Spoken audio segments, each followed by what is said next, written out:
Hello students, today we are going to revise the fourth chapter of Civics, the Supreme Court of India.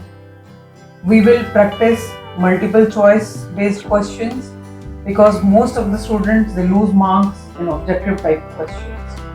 So we'll practice MCQs. Let's begin. The first question is, what is the composition of the judges of Supreme Court of India, including the Chief Justice of India?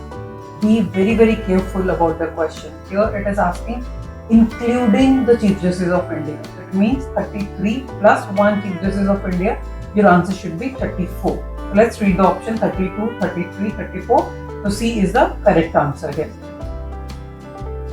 Second question, who among the following is eligible to be a judge of the Supreme Court of India? We are done with the qualifications.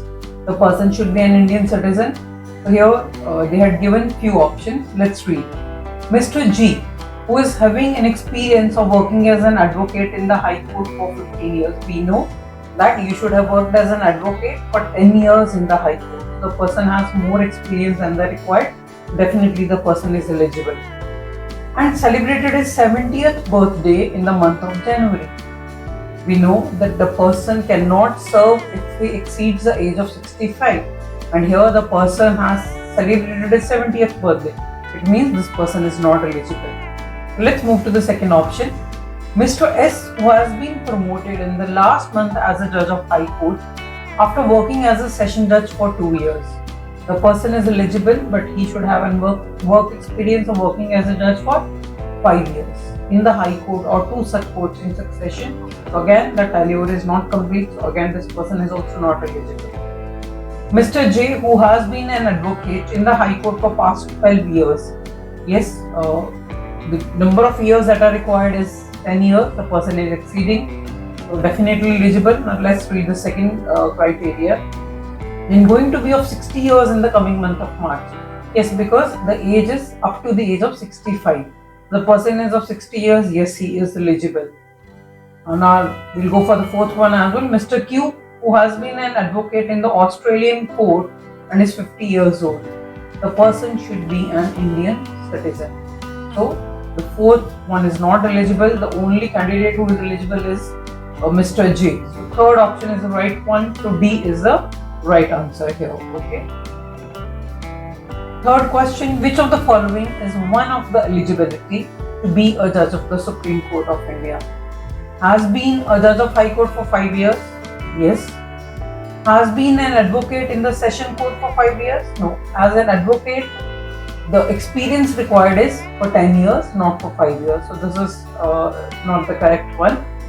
Distinguished jurist in the eyes of Prime Minister? No. It should be in the eyes of President. So only one is the right answer here.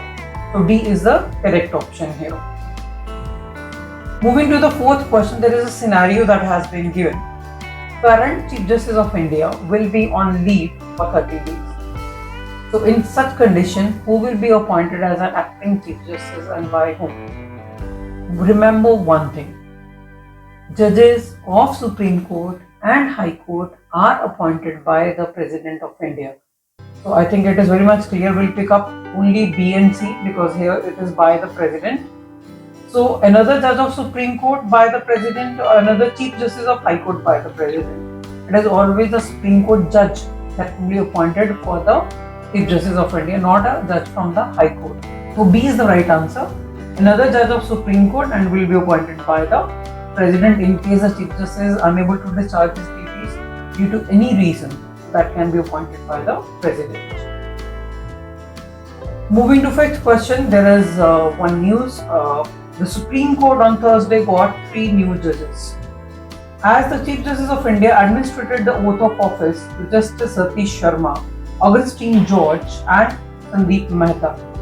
In the context of the above news, who among the following has the authority to appoint the judges of the Supreme Court? Just I've told you, they are appointed by the President.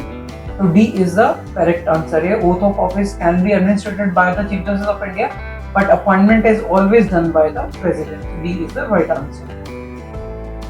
Sixth question, revisory jurisdiction of the Supreme Court implies to revising the judgments of High Court, revising its own judgment, revising the judgments of Session Court, Reviewing the laws passed by the legislature. Revisory jurisdiction of the Supreme Court implies to reviewing its own judgments to correct any mistake or error that might have crept into the procedure, because we all know that the subordinate courts, they refer the decisions given by the Supreme Court and they are bound to give similar decisions in similar cases.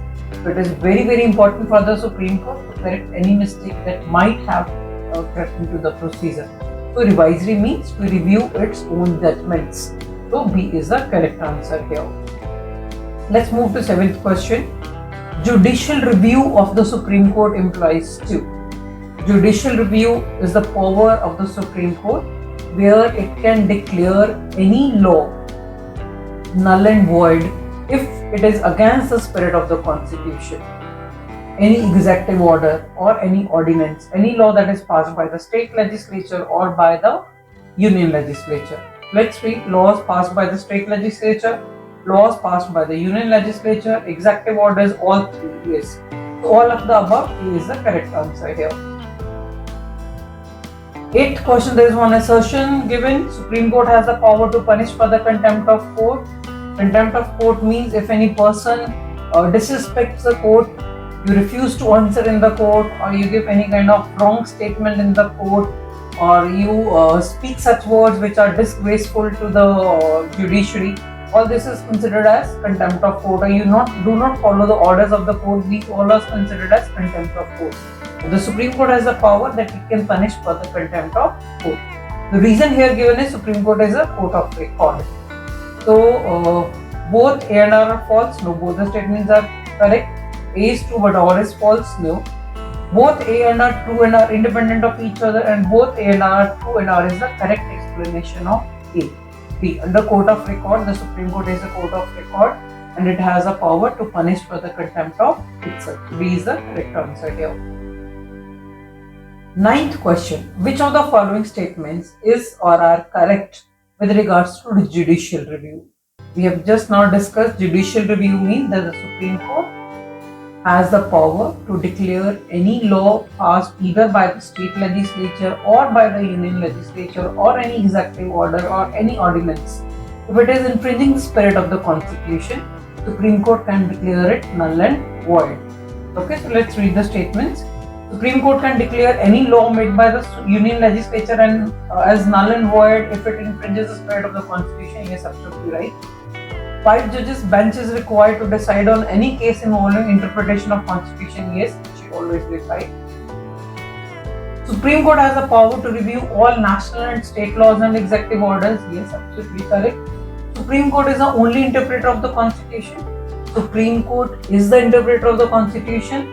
It is a final interpreter of the Constitution but not the only interpreter of the Constitution, because High Court also has the power of the interpretation of Constitution. So 1, 2 and 3, so B will be the right answer here. 10th question.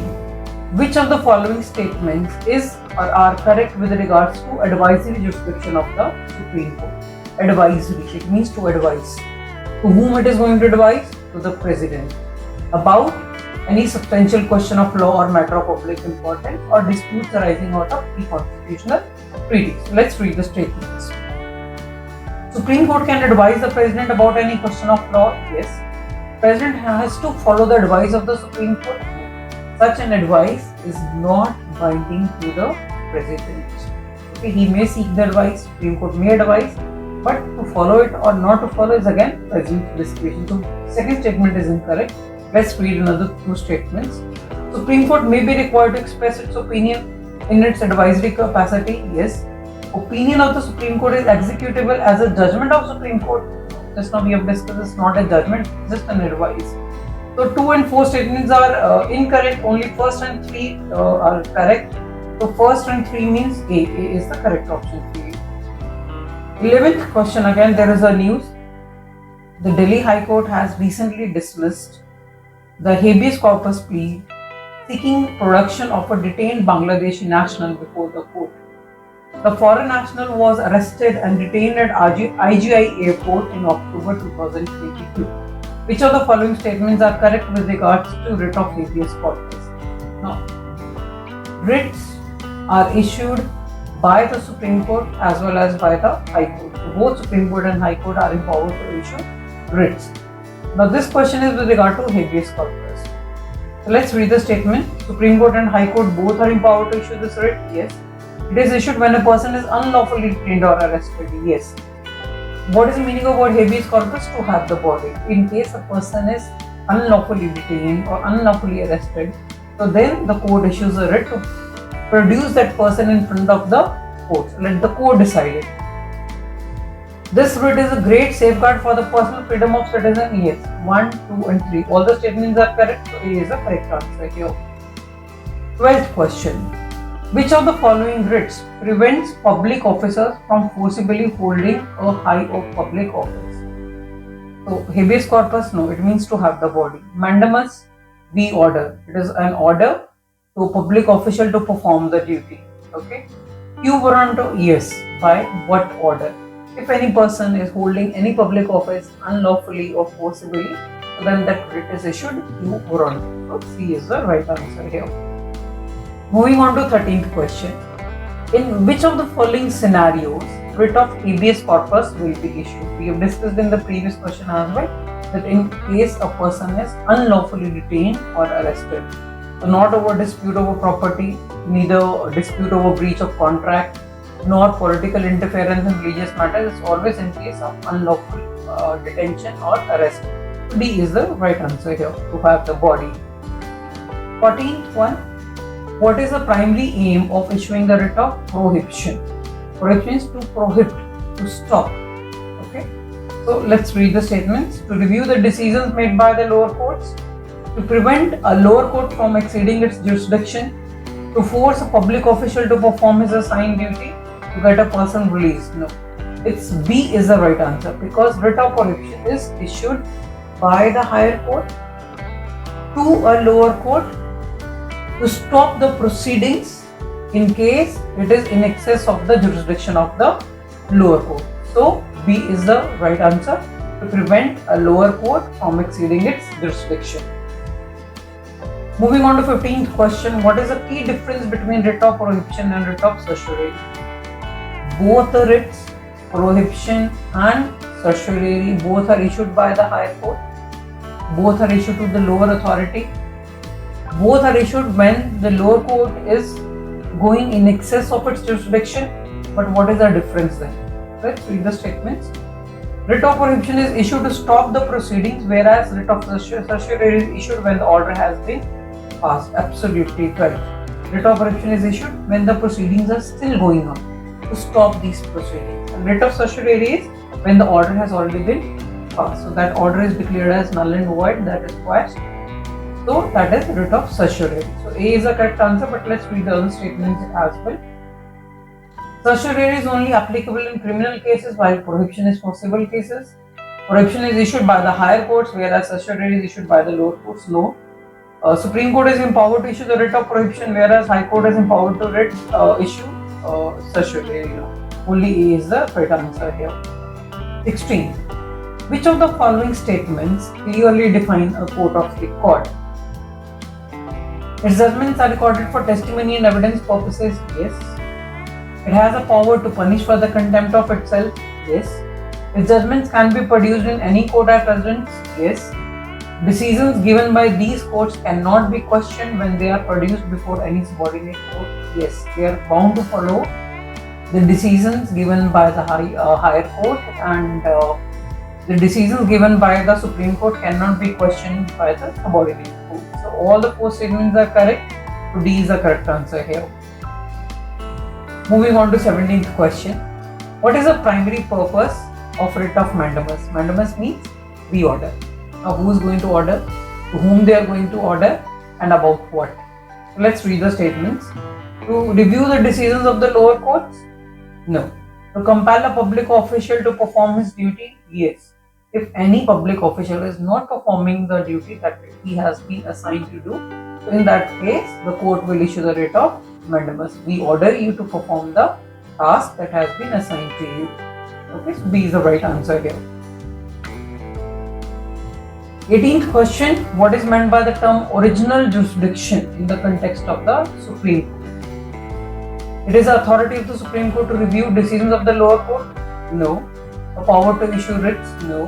The exclusive jurisdiction over criminal cases? No. The power to hear and decide the case at the first instance, that is known as original jurisdiction. B is the right answer. 19th question. Which types of cases fall under the original jurisdiction of the Supreme Court?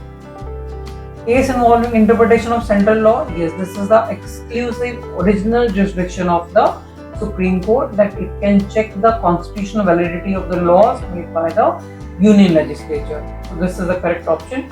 Disputes of pre-constitutional treaties? No.